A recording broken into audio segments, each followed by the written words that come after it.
નમસ્કાર, આપ જોઈ રહ્યા છો સ્પાર્ક ટુડે ન્યૂઝ. જૂનાગઢ જિલ્લા માંગરોળમાં સિંધી સમાજની મહિલા મંડળની રચના થઈ છે.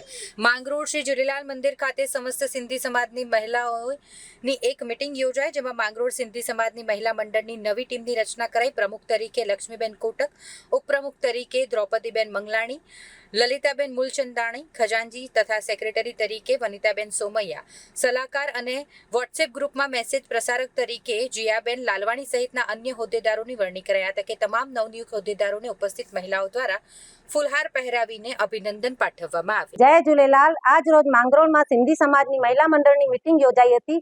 તેમાં પ્રમુખ તરીકે લક્ષ્મીબેન કોટક, ઉપપ્રમુખ તરીકે દ્રૌપદીબેન અને લલિતાબેન, ઉપપ્રમુખ તરીકે લલિતાબેન, ખજાનચી તરીકે વનિતાબેન અને વોટ્સઅપ ગ્રુપ દ્વારા જીયાબેન લાલવાણીને નિમણૂક કરવામાં આવ્યા છે. તે બદલ સિંધી સમાજનું અને મહિલા મંડળનું ખૂબ ખૂબ અભિનંદન આપવામાં આવે છે. જય ઝૂલેલાલ.